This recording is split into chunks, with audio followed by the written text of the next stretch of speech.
Good afternoon everyone guys. Previous session में हमने previous part को कंप्लीट किए हैं, जो कि नेमरा सुंडा की बुक से संबंधित था। प्रीवियस पार्ट में हमने क्या पढ़ा था? तो प्रीवियस पार्ट में हमने लोकस्ट के बारे में डिस्कस किए थे, यानी तीसरे नंबर का जो इंसेक्ट है लोकस्ट के बारे में डिस्कस किए थे। इस सेशन में हम चौथे नंबर के टॉपिक के बारे में डिस्कस करेंगे, जो कि चौथे नंबर का टॉपिक है टर्माइट। टर्माइट का साइंटिफिक नेम क्या होता है? तो टर्माइट का साइंटिफिक नेम ओडोंटोटर्मस ओबेसस होता है। टर्माइट किस फैमिली से बिलोंग करता है? तो टर्माइट जो होता है वो टर्मिटिडी फैमिली से बिलोंग करता है। और इसका ऑर्डर क्या होता है? तो ऑर्डर का आइसोप्टेरा होता है। I for Isoptera and I for termite, यानी टर्माइट में आई दिख रहा है तो इसी के वजह इसी से निकाल लेंगे हम आइसोप्टेरा को। Next point, also known as an white ant, यानी कि टर्माइट को हम सफ़ेद चींटी के नाम से भी जानते हैं। Next point, termite lives in social colony in underground nests make earthen mounds termitoria, यानी कि टर्माइट के घर को क्या कहते हैं?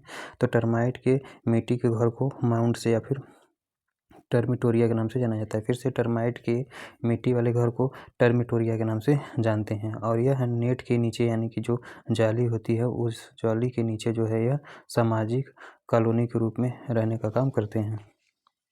फिर से termite lives in social colony in underground nests, यानी कि यह नेट के नीचे मिट्टी का घर बनाकर सामाजिक कॉलोनी के रूप में टर्माइट्स रहते हैं और इनके मिट्टी के घर को टर्मिटोरिया के नाम से जाना जाता है। क्वेश्चन पूछा गया था कि टर्माइट के घर को क्या कहते हैं? तो माउंट्स कहा जाता है। नेक्स्ट पॉइंट, पहले नंबर पे आता है रिप्रोडक्टिव कास्ट। पहले नंबर पे आता है रिप्रोडक्टिव कास्टेस। रिप्रोडक्टिव कास्ट में क्या आता है? तो पहले नंबर पे क्या दिया है? कोलोनाइजिंग इंडिविजुअल्स, यानी colonising individuals which individuals of both sexes and are produced in large number during rainy season, यानी beached individuals of both sexes, यानी कि इसकी दोनों सेक्सेस में जो है, यानी कि इसके दोनों लिंगों में जो है क्या पाया जाता है? तो बीच्ड इंडिविजुअल्स होते हैं, यानी कि इनके दोनों सेक्स में जो होता है पंखे पाए जाते हैं, यानी कि बीच्ड होते हैं। फिर से बीच्ड इंडिविजुअल ऑफ बोथ सेक्सेस, यानी कि टर्माइट का दोनों ही मेल और फीमेल दोनों ही सेक्स में क्या पाया जाता है? तो पंखे पाए जाते हैं, व्यक्तिगत पंखे पाए जाते हैं।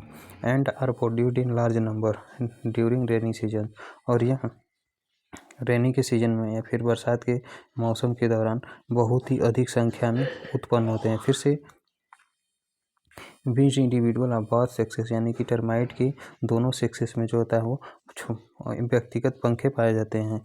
And are produced in large number during rainy seasons, और ये जो होते हैं वर्षा ऋतु के दौरान बहुत ही अधिक संख्या में उत्पन्न हो जाते हैं। नेक्स्ट पॉइंट, जिसे हम नॉर्मल या फिर common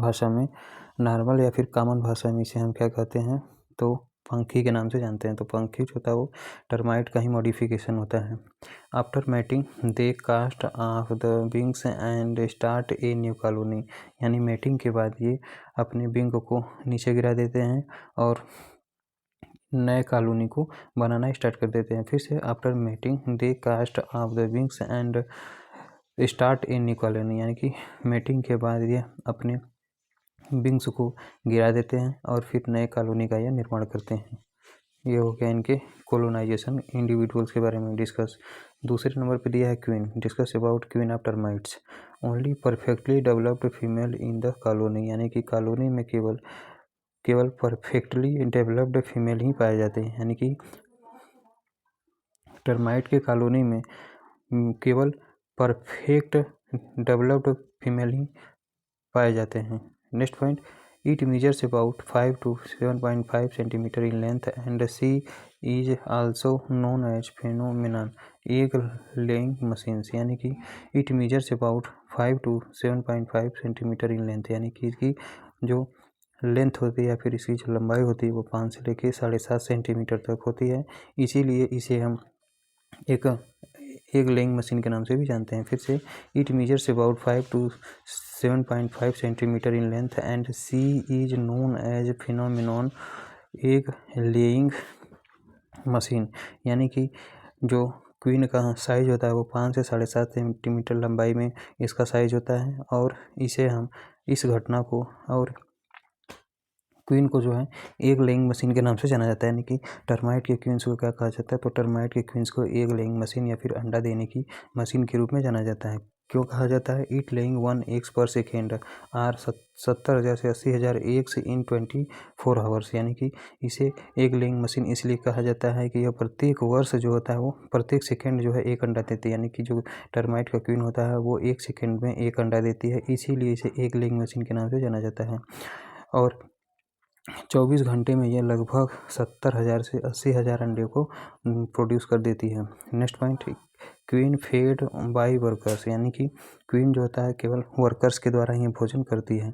choicest food live in royal chamber which situated in centre of nest in bracket 0.5 centimetre depth. फिर से, queen fed by workers choicest food live in royal chamber, यानी रॉयल चैम्बर में, यानी queen fed by workers, यानी queen जो होता है अपना भोजन केवल वर्कर्स के द्वारा ही करता है। Choicest food live in royal chambers, और इसके चैम्बर में यानी इसके रॉयल चैम्बर में यह रहता कहाँ है, तो जो क्वीन होती है यह रॉयल चैम्बर में रहती है और वहीं पे अपने इच्छा अनुसार जो है भोजन करती है।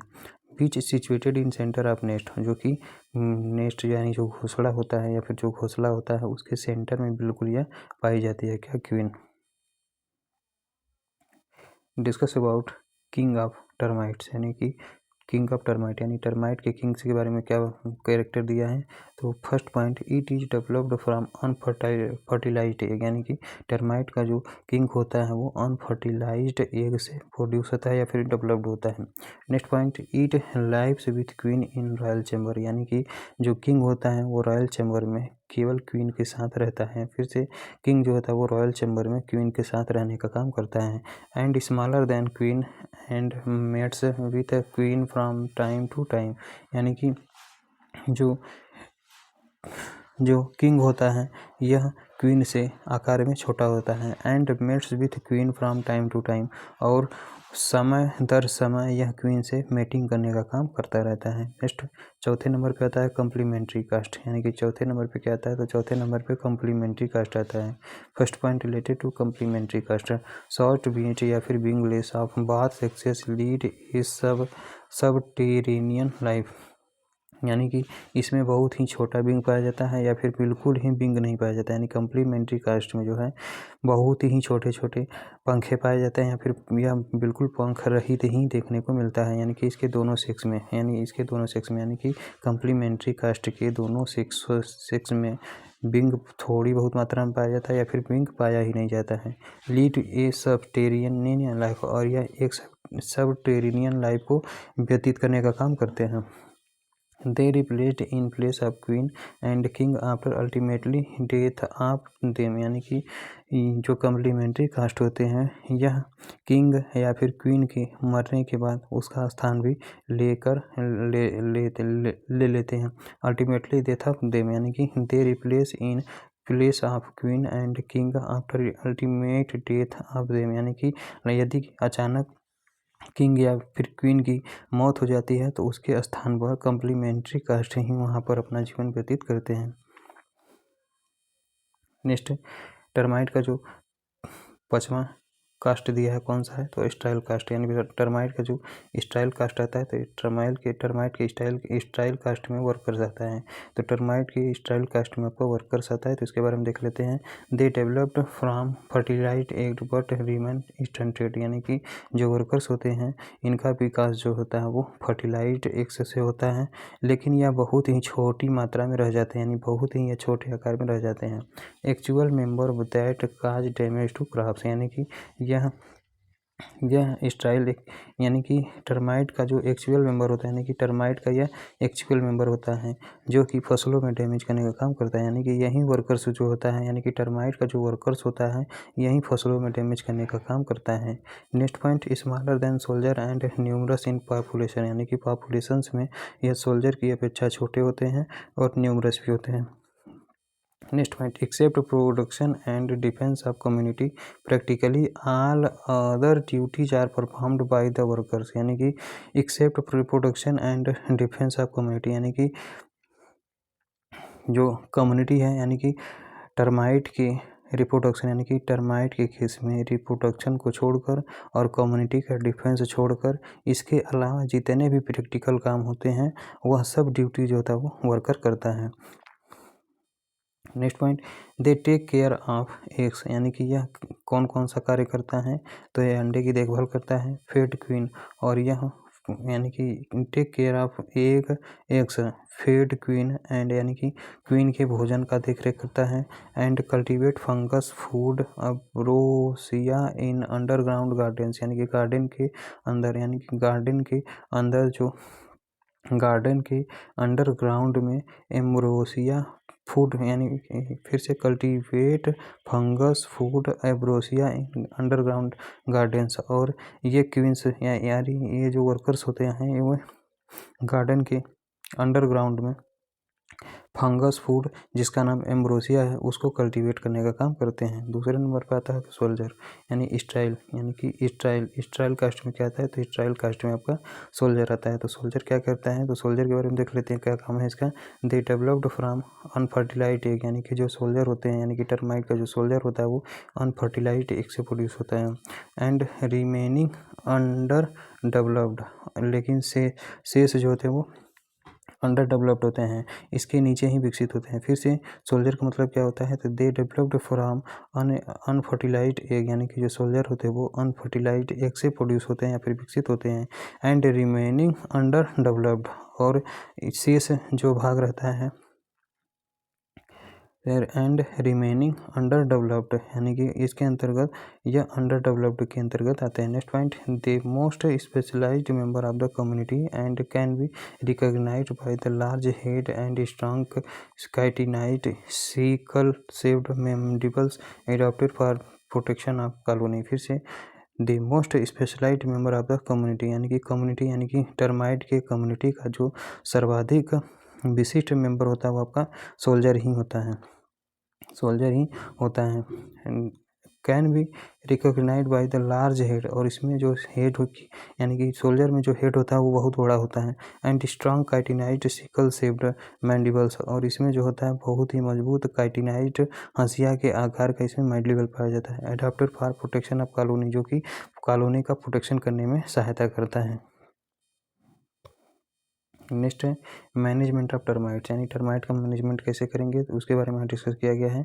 When a colony is established, यानी कि जब कोई कॉलोनी इस्टेब्लिश्ड हो चुकी है, it is not so easy to eradicate, और इसको ख़त्म कर पाना बहुत ही मुश्किल रहता है। Only sure method is to reach the centre of nest, यानी कि कुछ निश्चित, यानी कि कुछ सफल मेथड ही इसके नेस्ट के अंदर तक पहुँच पाते हैं, and kill the queen and the complementary forms, और इसको मारने का, यानी इसके क्वीन को मारने का काम करते हैं या फिर इसके कम्प्लीमेंट्री फॉर्म्स को मारने का काम करते हैं। फिर से बहुत ही इंपॉर्टेंट पॉइंट है भाई ये तो। When a colony is established है, जब कोई कॉलोनी टर्माइट की इस्टेब्लिश्ड हो जाती है तो it is not so easy to eradicate, यानी इसको आसानी से ख़त्म कर पाना बहुत ही आसान होता है। Only sure method is to reach the centre of nest, यानी कि कुछ ही ऐसे सफल मेथड हैं जो कि नेस्ट के सेंटर में पहुंच पाता है और क्वीन को मारने में सफल हो पाता है। एंड द कम्प्लीमेंट्री फॉर्म्स, यानी कि queen and the complementary forms, यानी क्वीन और उसके कम्प्लीमेंट्री फॉर्म्स को ख़त्म कर पाने में सफल हो पाता है। Next point, before sowing granulation application of present in bracket fipronil 5% SC @ 20 kilogram प्रति हेक्टेयर, यानी कि बुआई से पहले इसके, यानी कि before sowing granular application of present, यानी कि बुआई से पहले रिजेंट का ग्रेनुलर एप्लीकेशन करना चाहिए, जैसे कि पिप्रोनिल की 5% ऐसी मात्रा को 20 किलोग्राम प्रति हेक्टेयर के हिसाब से प्रयोग करना चाहिए। Next point, should not be use of undecomposed green manures and FIM at termite susceptible field, यानी कि टर्माइट से जो ससेप्टेबल फील्ड होता है वहाँ पर undecomposed green manure and undecomposed farm yard manure को बिल्कुल भी जो है यूज नहीं करना चाहिए। फिर से, should not be used upon decomposed green manures and FYM at termite susceptible field, यानी कि जहाँ पर टर्माइट का अटैक बहुत ज़्यादा रहता है उस फील्ड में जो है कच्ची हरी खाद को नहीं फेंकना चाहिए और कच्चे FYM का प्रयोग नहीं करना चाहिए, क्योंकि उस पर बहुत ही ज़्यादा ये अटैक करने का काम करते हैं। Next point, seed treatment with chlorpyrifos 20 EC at the rate 450 ml per 100 kilogram of seeds in wheat, यानी कि इसके सीड को, यानी कि इससे कंट्रोल पाने के लिए सीड का ट्रीटमेंट करते हैं। किसके साथ सीड का ट्रीटमेंट करते हैं? तो क्लोरपायरीफास की 20 EC मात्रा का 450 ml मात्रा को लेकर 1 किलोग्राम सीड को गेहूं के बीज को उपचारित किया जाता है। यानी कि फिर से गेहूं को, यानी कि टर्माइट से बचने के लिए गेहूं के बीज का उपचार जो है क्लोरपायरीफास 20 EC की 400 ml मात्रा प्रति 100 किलोग्राम के हिसाब से जो है प्रयोग में लाया जाता है। Next point, in standing crops application of chlorpyrifos 20 EC at the rate 4 litre प्रति हेक्टेयर। अगर फसल खड़ी हुई है, यानी कि गेहूं की फसल यदि खड़ी हुई है तो उसमें क्लोरपायरीफास 20 EC की 4 लीटर मात्रा प्रति हेक्टेयर के हिसाब से प्रयोग करना चाहिए। नेक्स्ट है आर फिप्रोनिल रिजेंट, यानी कि फिप्रोनिल का ट्रेड नेम क्या होता है? तो फिप्रोनिल इंसेक्टिसाइड का जो ट्रेड नेम होता है वो आपका रिजेंट होता है। इसी को हम FIR के नाम से याद कर लेते हैं, FIR, यानी कि FI से फिप्रोनिल हो जाएगा एंड R से आपका रिजेंट हो जाएगा। तैयार हो गया fipronil Regent 5 SC at the rate 18 kilogram प्रति hectare granular form effective against termite in standing crop, यानी कि स्टैंडिंग क्रॉप या फिर खड़ी फसल में फिप्रोनिल या फिर रिजेंट की 5 SC, यानी रिजेंट फिप्रोनिल 5 SC या फिर रिजेंट 5 SC की 18 किलोग्राम मात्रा प्रति हेक्टेयर के हिसाब से ग्रैनुलर फार्म में बहुत ही ज़्यादा प्रभावी रहता है। Next point, seed treat with imidacloprid, या फिर सीड का ट्रीटमेंट जो है इमिडाक्लोप्रिड से करना चाहिए, जिसका ट्रेड नेम प्रोबोदो होता है। यानी कि इमिडाक्लोप्रिड का ट्रेड नेम क्या होता है? तो प्रोबोदो होता है। Is effective to protect from termite infestation in nursery stage, यानी कि नर्सरी स्टेज में टर्माइट के इन्फेस्टेशन से सुरक्षा प्रदान करने के लिए सीड का ट्रीटमेंट इमिडाक्लोप्रिड से, जिसका ट्रेड नेम प्रोपोदो होता है, बहुत ही प्रभावकारी रहता है।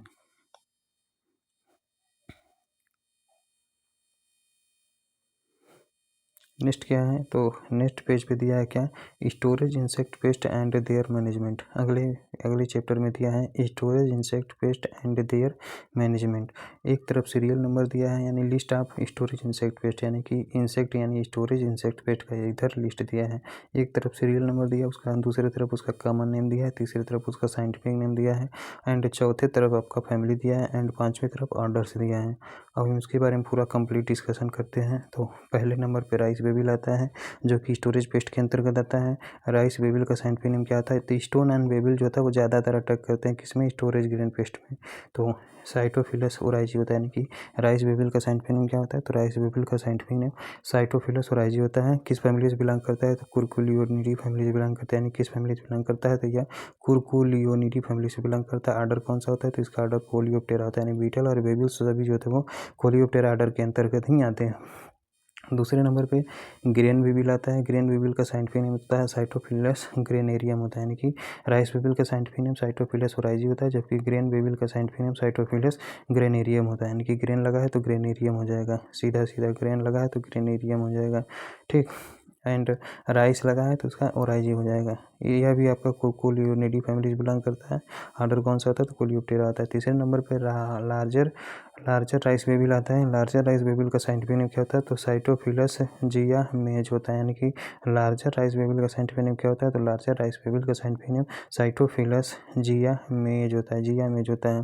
यह भी कोलियोनिडी फैमिली से बिलोंग करता है। आर्डर कोलियोप्टेरा होता है। नेक्स्ट है चौथे नंबर पे क्या दिया है? तो चौथे नंबर पे दिया है लेजर ग्रेन बोरर। यानी लेजर ग्रेन बोरर का साइंटिफिक नेम क्या होता है? तो राइजोपरथा डोमिनिका होता है। यानी कि लेजर ग्रेन बोरर का साइंटिफिक नेम क्या होता है? तो लेजर ग्रेन बोरर का साइंटिफिक नेम राइजोपरथा डोमिनिका होता है। किस फैमिली से बिलोंग करता है? तो बोस्टिकिडी फैमिली से बिलोंग करता है। यानी कि लेजर ग्रेन बोरर किस फैमिली से बिलोंग करता है? तो लेजर ग्रेन बोरर जो होता है आपका बोस्टिकिडी फैमिली से बिलोंग करता है। आर्डर कौन सा होता है? तो कोलियोप्टेरा होता है। 5वें नंबर पे आता है रेड रस्ट फॉर बीटल।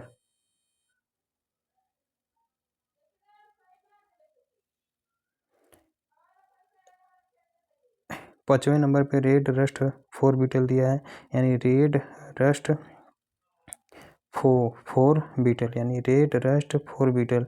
इसका साइंटिफिक नेम क्या होता है? तो रेड रस्ट 4 बीटल का साइंटिफिक नेम ट्राइबोलियम कैस्टेनियम होता है। ट्राइबोलियम कैस्टेनियम होता है किसका? रेड रस्ट फ्लोर बीटल, यानी रेड रस्ट फ्लोर बीटल का साइंटिफिक नेम क्या होता है? तो रेड रस्ट फ्लोर बीटल का साइंटिफिक नेम ट्राइबोलियम कैस्टेनियम होता है। किस फैमिली से बिलोंग करता है? तो टेनिब्रायोनिडी फैमिली से बिलोंग करता है, यानी कि रेड रस्ट फ्लोर बीटल जो होता है किस फैमिली से बिलोंग करता है? तो टेनिब्रायोनिडी फैमिली से बिलोंग करता है। आर्डर कौन सा होता है? तो आर्डर आपका कोलियोप्टेरा होता है। 6वें नंबर पर आता है खटरा बीटल। खपरा बीटल का साइंटिफिक नेम ट्रोगोडर्मा ग्रेनेरियम होता है, यानी कि खपरा बीटल का साइंटिफिक नेम क्या होता है? तो खपरा बीटल का साइंटिफिक नेम ट्रोगोडर्मा ग्रेनेरियम होता है। किस फैमिली से बिलोंग करता है? तो यह डर्मेस्टिडी फैमिली से बिलोंग करता है, यानी कि खपरा बीटल जो होता है वो डर्मेस्टिडी फैमिली से बिलोंग करता है। आर्डर कौन सा होता है? तो इसका भी आर्डर कोलियोप्टेरा होता है। 7वें नंबर पर दिया सा टूथ बीटल। 7वें नंबर पे सा टूथ बीटल दिया। इसका साइंटिफिक नेम क्या होता है? तो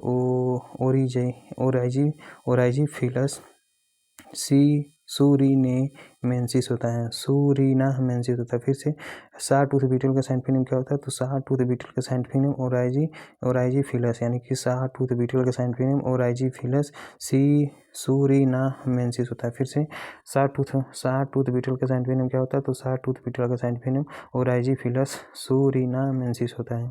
और इसकी फैमिली क्या होती है? तो इसकी फैमिली होती है सिल्वेनिडी होती है, यानी कि इसकी फैमिली क्या होती है? तो सा टूथ बीटल की फैमिली जो होती है वो सिल्वानिडी होती है। किस फैमिली से बिलोंग, किस आर्डर से बिलोंग करता है? तो कोलियोप्टेरा आर्डर से बिलोंग करता है। 8वें नंबर पर आता है टोबैको, या फिर इसी को हम सिगरेट बीटल के नाम से जानते हैं। यानी 8वें नंबर पे क्या दिया है? तो 8वें नंबर पे आपका टोबैको या फिर सिगरेट बीटल दिया है। इसका साइंटिफिक नेम क्या होता है? तो लेसियोडर्मा सेरिकॉर्नी होता है। लेसियोडर्मा सेरिकॉर्नी होता है। फिर से जो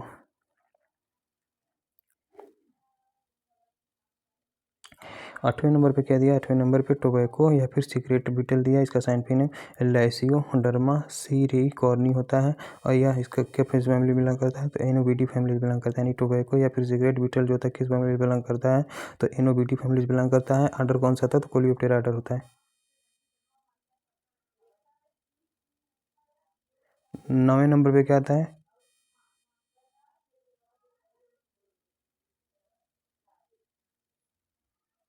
9th नंबर पे आपका ड्रग स्टोर बीटल आता है, यानी कि 9 नंबर पे ड्रग स्टोर बीटल आता है।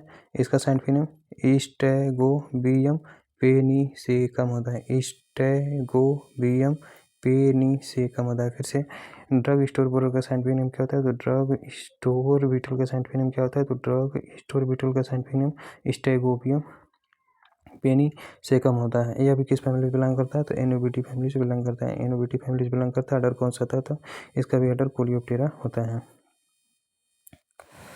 नेक्स्ट इंसेक्ट पेस्ट कौन है? 10वें नंबर का इंसेक्ट पेस्ट है पल्स बीटल, यानी 10वें नंबर का इंसेक्ट पेस्ट कौन सा है? तो 10वें नंबर पे आपका इंसेक्ट पेस्ट आता है पल्स बीटल, जिसके अंतर्गत ग्राम धोरा आता है, यानी ग्राम धोरा आता है। पल्स बीटल का साइंटिफिक नेम, पल्स बीटल का कॉमन नेम क्या होता है? तो पल्स बीटल का जो कॉमन नेम होता है वो ग्राम धोरा होता है।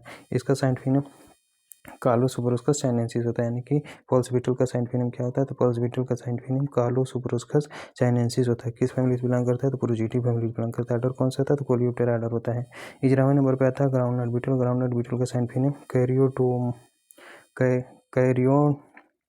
कैरियोडोन सीरेटस होता है। कैरियोडोन सीरेटस होता है, यानी कि किसका साइंटिफिक नेम? तो ग्राउंडनट बीटल का साइंटिफिक नेम क्या होता है? तो ग्राउंडनट बीटल का साइंटिफिक नेम कैरियोडोन सीरेटस होता है। यह किस फैमिली से बिलोंग करता है? तो बुरुचीटी फैमिली से बिलोंग करता है। आर्डर कौन सा था? तो इसका आर्डर कोलियोप्टेरा होता है। 12वें नंबर पे आता है लार्ज हेड फ्लोर बीटल, यानी कि 12वें नंबर पे लार्ज हेड फ्लोर बीटल आता है। इसका साइंटिफिक नेम क्या होता है?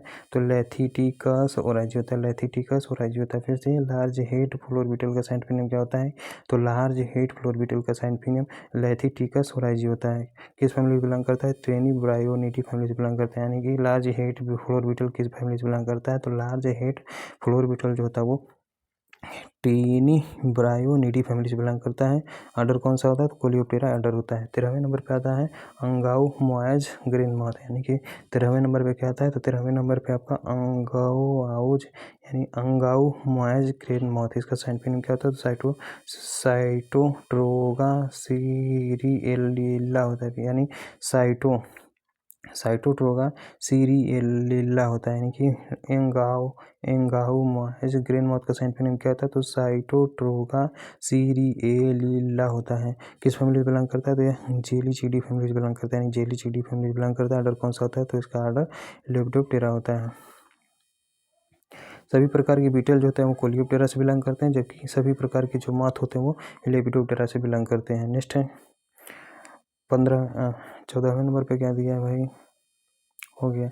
14वें नंबर पे दिया है आलमंड मोथ। आलमंड मोथ में कौन सा होता है, तो इफिस्टिया काटूला होता है। फिर से आलमंड मोथ का साइंटिफिक नेम क्या होता है, तो आलमंड मोथ का साइंटिफिक नेम इफिस्टिया काउटेला होता है, यानी कि आलमंड मोथ का साइंटिफिक नेम क्या होता है, तो आलमंड मोथ का साइंटिफिक नेम इफिस्टिया काउटेला होता है। किस फैमिली से बिलोंग करता है, तो फाइकटीडी फैमिली से बिलोंग करता है, यानी फाइसीटीसी फैमिली, यानी फाइसीटीडी फैमिली से बिलोंग करता है। फिर से आलमंड मोथ जो होता है वो किस फैमिली से बिलोंग करता है, तो आलमंड मोथ जो होता है वो फाइसीटीडी फैमिली से बिलोंग करता है। ऑर्डर कौन सा था, तो लेपिडोप्टेरा ऑर्डर होता है। 15वें नंबर पे आता है इंडियन मिल मॉथ, यानी कि 15वें नंबर पे क्या आता है, तो 15वें नंबर पे आपका इंडियन मिल मॉथ आता है। इसका साइंटिफिक नेम प्लोडियन टर्पी प्लोडियन टर्पू प्लोडिएंटर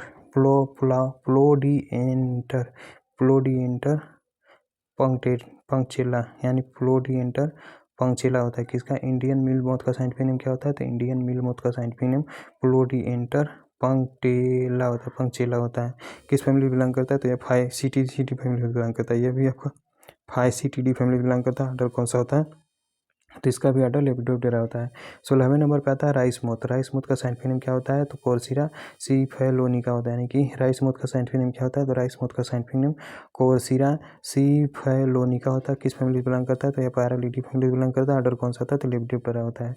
17वें नंबर पे पोटैटो ट्यूबर माथ आता है। पोटैटो ट्यूबर माथ का साइंटिफिक नेम थोरिमा अपर होता है, यानी कि थोरिमिया अपर होता है। फिर से पोटैटो ट्यूबर माथ का साइंटिफिक नेम क्या होता है, तो पोटैटो ट्यूबर माथ का साइंटिफिक नेम थोरिमिया अपर होता है। किस फैमिली से बिलोंग करता है, तो यह भी आपका जेलीचिडी फैमिली से बिलोंग करता है। ऑर्डर कौन सा होता है, तो इसका भी ऑर्डर आपका लेपिडोप्टेरा होता है। नेक्स्ट सेशन में हम इंसेक्ट यानी नेक्स्ट सेशन में हम storage insect pest carried infestation by 2 types, यानी कि अगले सेशन में हम storage insect carried infestation by 2 types इनके बारे में डिस्कस करेंगे। इस सेशन को हम यहीं भी विराम देते हैं। Thank you everyone guys.